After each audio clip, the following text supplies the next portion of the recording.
TIFU by trying to impress my date with my grill master skills and setting my balcony on fire. I've been trying to up my dating game lately, and for my third date with this amazing woman Sarah, I decided to go all out and cook a romantic dinner at my apartment. Sarah mentioned she loved grilled food, and being the ever so confident, delusional person I am, I thought, I can totally handle grilling. I envisioned a chill evening on my balcony, grilling up some delicious steaks, sipping wine, and basking in the glow of my culinary prowess. Now I own a small portable charcoal grill, mostly used for occasional burgers and hot dogs. I'm by no means a grill master, but I figured steak couldn't be that different, right? Wrong, so wrong.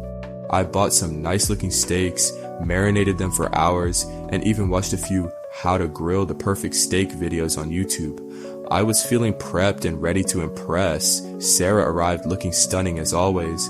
I led her out to my balcony, which I had decorated with fairy lights and a nice tablecloth, feeling pretty smug about my romantic setup.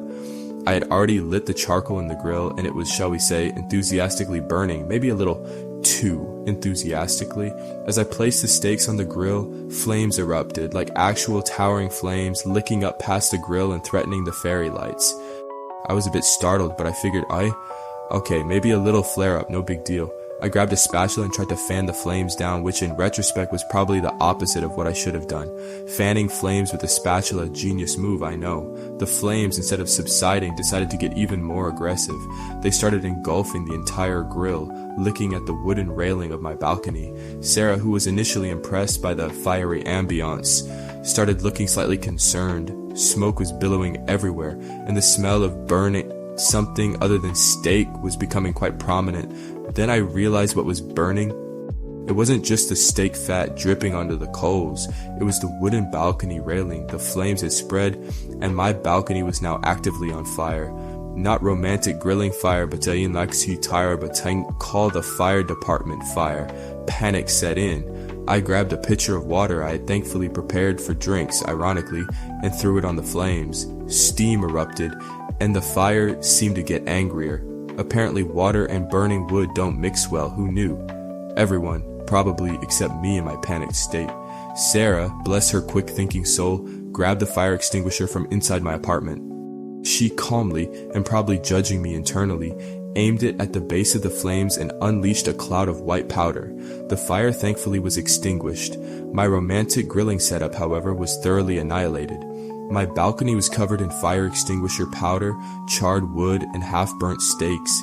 And the smell, oh God, the smell. Burnt wood, burnt steak, and fire extinguisher chemicals. Not exactly an aphrodisiac.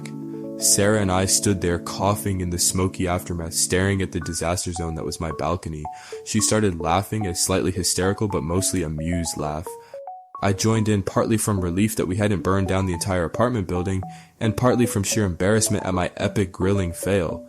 We ended up ordering takeout pizza and eating it inside, far away from the charred remains of my grilling ambitions. Sarah, surprisingly, said she had a great time and even complimented my enthusiastic grilling style. I'm not sure if she was being sarcastic or genuinely impressed by my ability to almost burn down my apartment on a date. Either way, I think I'll stick to restaurant dates for a while, and maybe invest in a grilling lesson before attempting outdoor cooking again.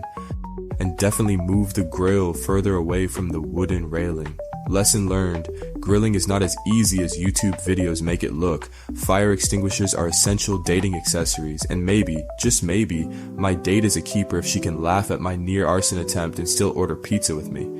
Update, my landlord just called. Apparently the neighbors below me called to complain about the smoke and smell. He's strongly suggesting I stick to indoor cooking from now on. Understatement of the year. Update 2. Sarah texted me, next date I'm choosing the restaurant. And maybe we can practice grilling at a park with a professional firefighter present? I think I'm in love, or at least she has a very high tolerance for dating disasters. The real TIFU here is not marrying Sarah immediately. Balcony fire, no problem. For more lessons learned the hard way, make sure you subscribe. TIFU by trusting my GPS and ending up stuck in a swamp on my way to a wedding. I had a wedding to attend last weekend, my cousin's wedding, a big family affair. It was a bit of a drive, about 3 hours away in a rural area I wasn't familiar with. Being the tech-savvy person I am, or so I thought, I relied entirely on my phone's GPS to get me there. I programmed the address, packed my suit, and set off, confident in the navigational prowess of modern technology. The first 2 hours of the drive were smooth sailing, highway driving, scenic countryside, the GPS lady guiding me with her soothing voice. Everything was going perfectly. Then, as I got closer to the destination, things started to get weird.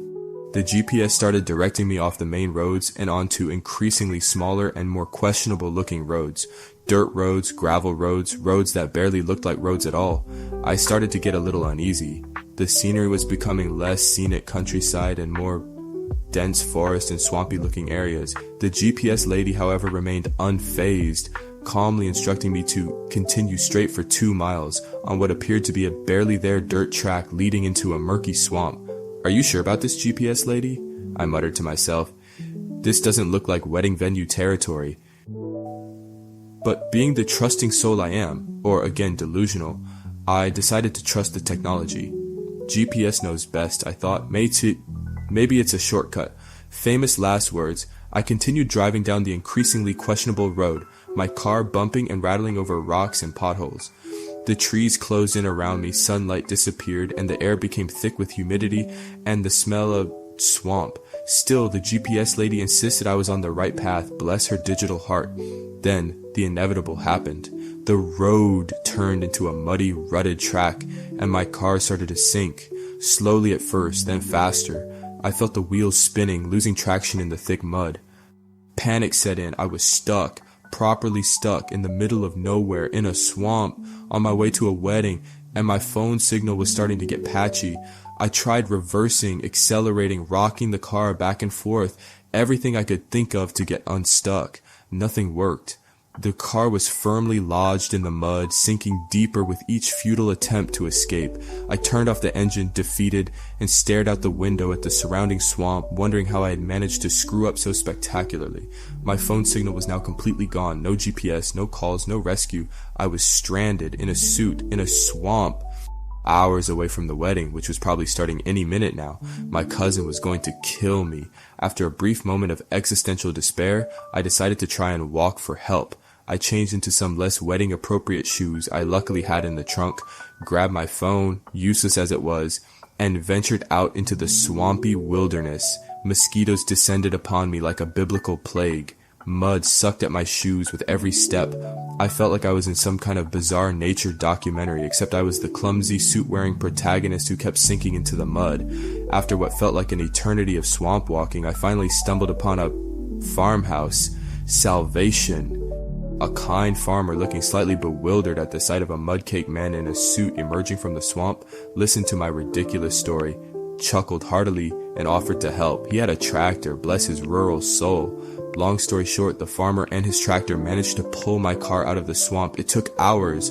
I arrived at the wedding reception just as it was ending, hours late, covered in mud, smelling faintly of swamp, and missing the entire ceremony and dinner. My cousin was not thrilled, but he was also somewhat amused by my epic GPS-induced swamp adventure. I missed the weddings, ruined my shoes, and smelled like a bog for days.